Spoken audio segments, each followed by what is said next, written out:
For somebody who has never done this before, this is a cotter pin, and it keeps the bolt from coming out.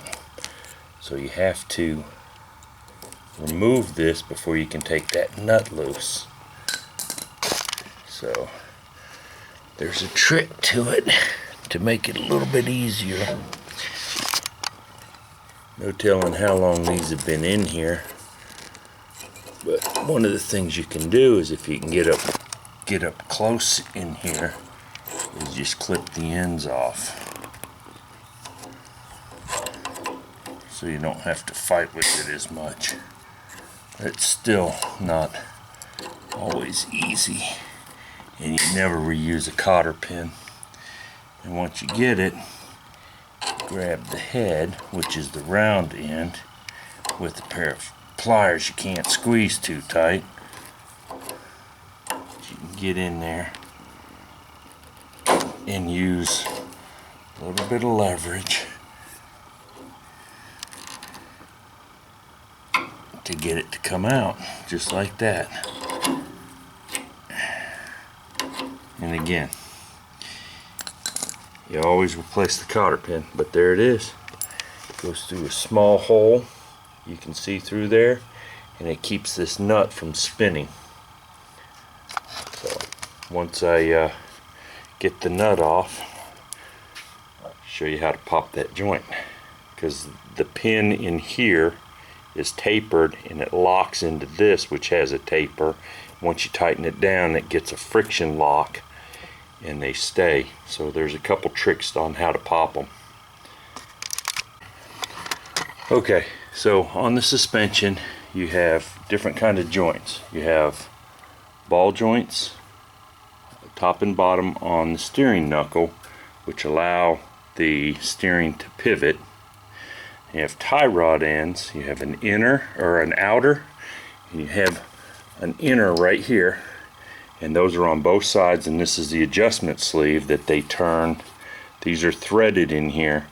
They turn this to adjust the toe, which is how the tires point. Then you have this part right here, which is called a pitman arm. It's connected to the steering gearbox, and there's a ball joint in here. This is a center link, which connects your tie rods together and your pitman arm. And again, like I said, you have tie rod ends on this side, and then you have this thing, which is a idler arm. And what this does is it's opposite of the pitman arm, and it keeps the steering in geometry so that there's no flex forward or backwards as you're turning, because that would cause your toe to go out. And then again, you have ball joints upper and lower here. So we're going to start popping this tie rod in, because I'm removing all of this, and show you a couple of tricks that we can do to do this. First thing we have to do is we have to get that cotter pin out and get the nut off right here, which may or may not be torqued a lot. I don't know how long this has been in here. I don't recall ever doing tie rod ends. I'm sure I probably did as long as I've had this truck.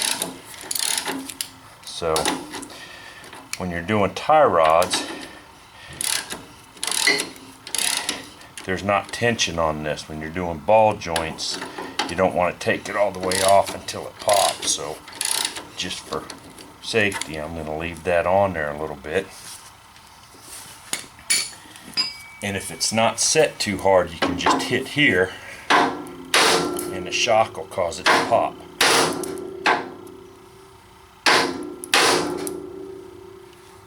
Can't tell, I think it's coming. I think it came up some. No. So if that doesn't work, then you have one of these, which is called a pickle fork. And what it does is it's a wedge, it drives up in there. But if you use this, you damage that boot, so you can't really reuse it.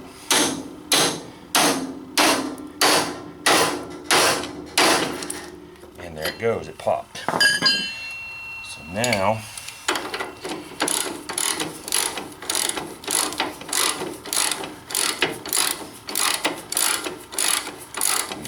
this nut all the way off.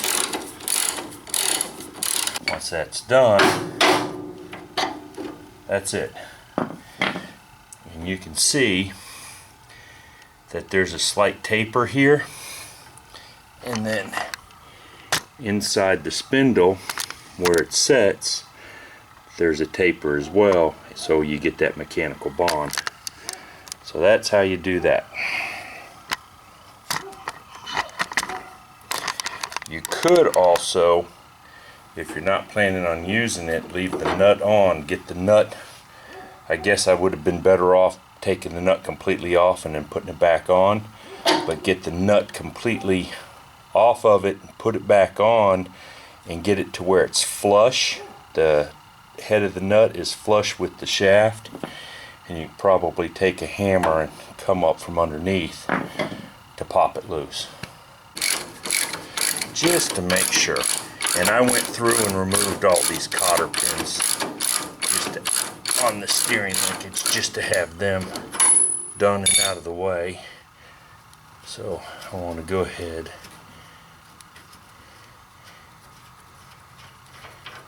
and get that completely off of there, and then I'm just gonna finger tight it and see if the hammer will let it pop.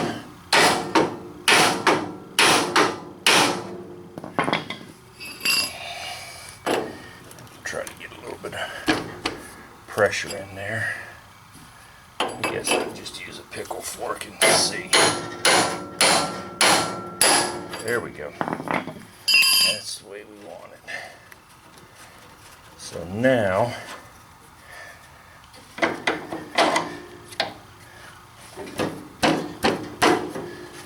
that is free, I'm going to put that nut back on it while I pop the other side free. So let's go over there and do that side.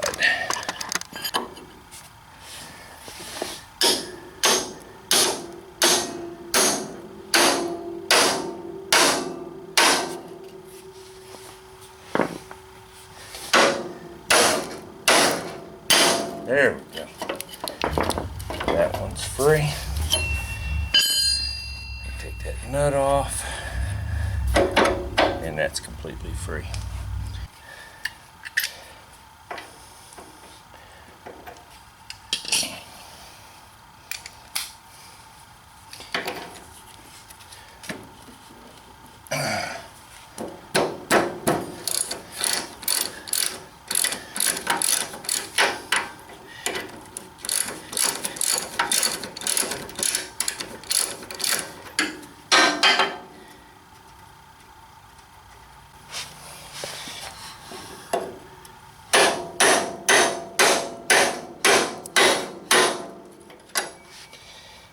That's generally all there is to that. So we can pull the tie rod out, take that nut off,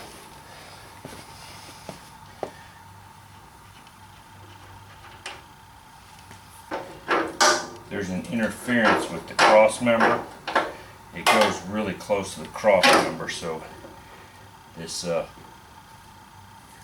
center link will not come out easily.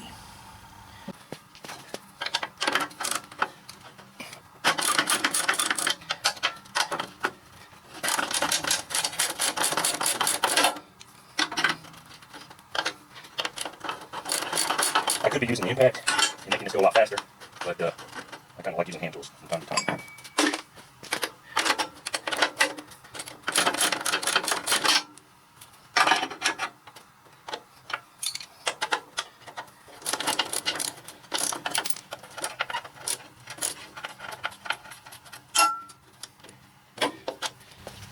So I don't need to keep any of this stuff.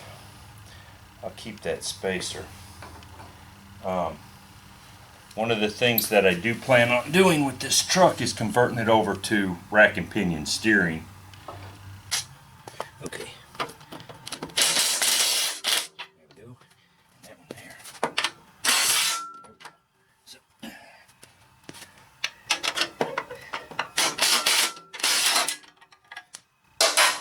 Surprisingly, that came off easier than I expected it to. So I am going to put this nut back in here just to hold that, so when I take the other ones out I don't have to worry about it falling. Safety first.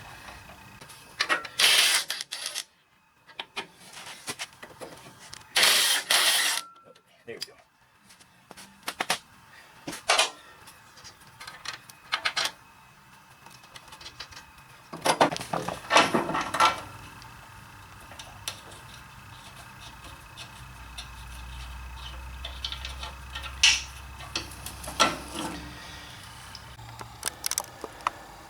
Alright, I forgot to turn on the video camera.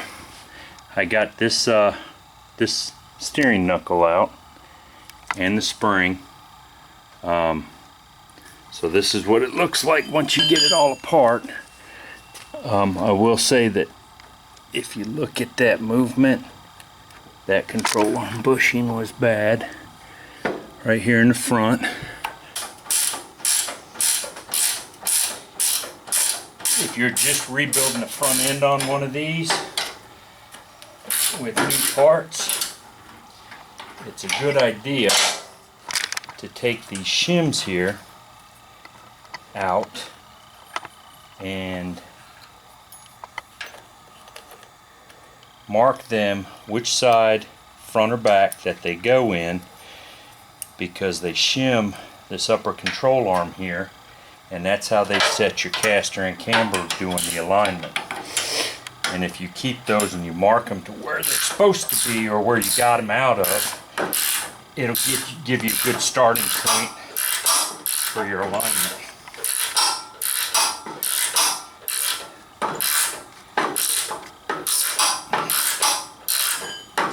And these are special nuts on here. They're self-locking.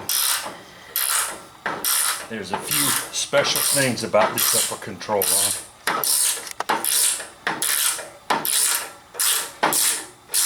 These control arms, 63 through probably into the 80s, are relatively the same. The bushings might be different. I know later on they went from the steel bushing with the steel caps to rubber ones. But the control arms are pretty much the same, just the ball joints. If you ever have to replace the ball joint, the originals are riveted in, and when you get the new ball joint it comes with bolts to bolt it in. So you just grind the bolts out, or the rivets out, like I do on the frame, knock them out, and then when you put the new one in, you just bolt it in.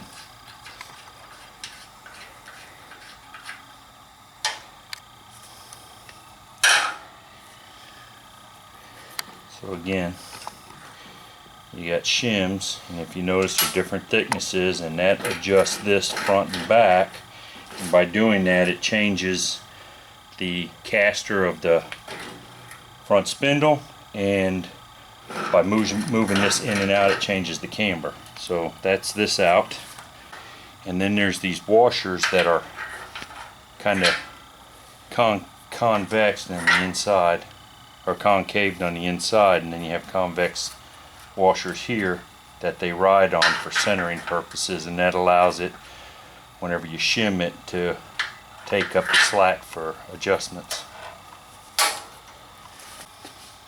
And then for the lower control arm, you've got these two nuts here with U-bolts that hold it, and there's a pin that indexes it, the cross shaft. Whenever you get new ones, whenever I did my other truck, the U-bolts were heavier. I think they were 9/16 instead of the 1/2 inch or 3/8, whatever those were, and I had to drill the holes out to get it to work. So just something to think about. Moves freely. I've just got the jack under there, so whenever I take it out, it's a little bit easier to control with one person.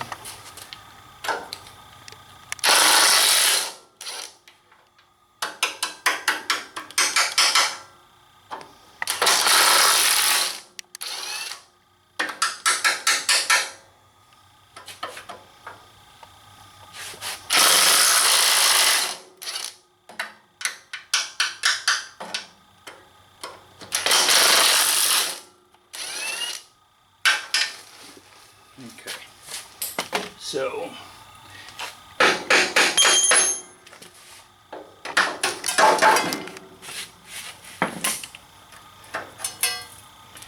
there's one of the U-bolts, and there's a lower control arm out of the vehicle. And this is the spring compressor. You can rent it from AutoZone, which is where I got this one.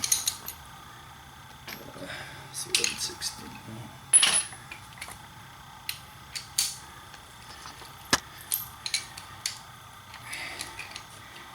And part number is 57035.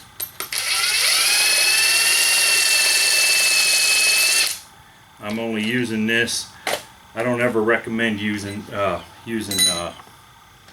power tools when you're messing with something like this, like a spring compressor or something. But when you're putting tension on it, I'm just trying to get it apart. So now this piece has got to go up inside of the spring.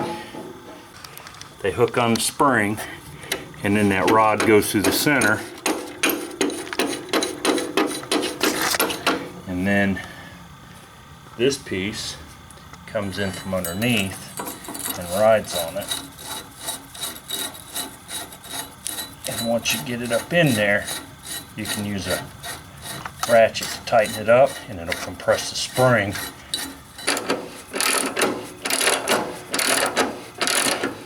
So I've got some tension on it. Now I'm going to go ahead and pop these ball joints to get the steering knuckle apart.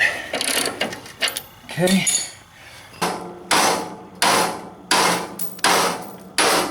Alright, that one popped. Now, get in here.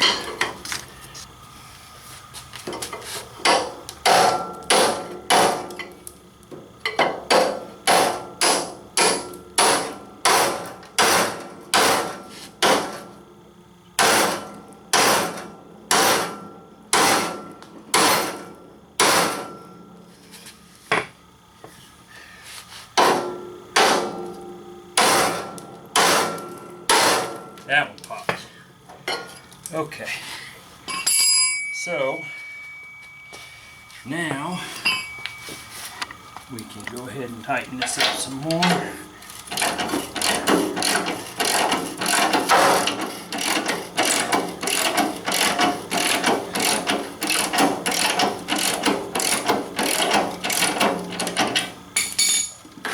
Will that come shooting out? Huh? Will that come shooting out? No, that's why we've got that compressor on it. What compressor? That tool underneath keeps the spring tight so that we can take this apart.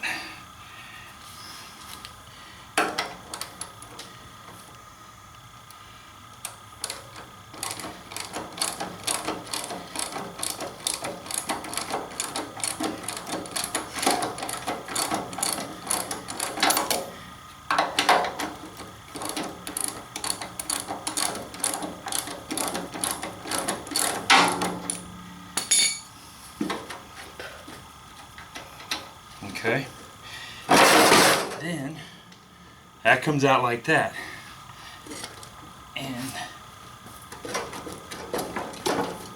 it's wound up, so that's free.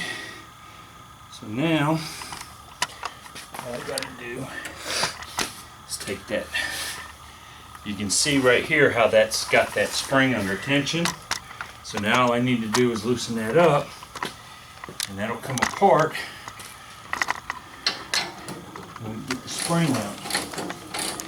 You don't want to stand in front of it while you're doing this.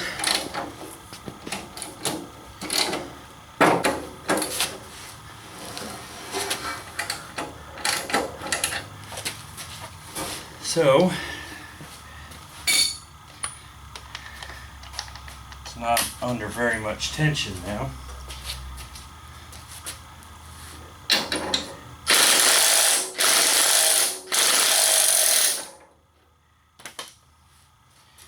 So now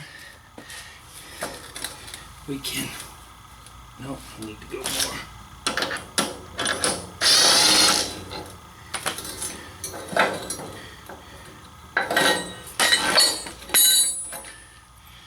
So that's that. Well, we forgot to make video of removing the front cross member.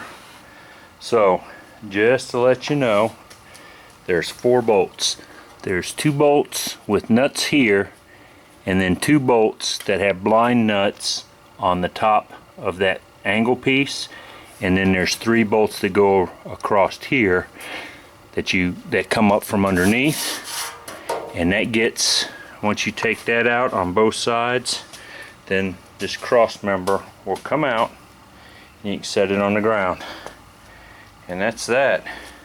And now we're ready to go out, or drag it out, and sandblast all this and get all that cleaned up nice and pretty. I'm probably going to go ahead and remove these pieces and these pieces, leave the trailing arm cross member in, but get the rear suspension out of it, and then that way we can drag the frame outside, flip it upside down and blast the underneath of it, and then flip it back over and blast the top.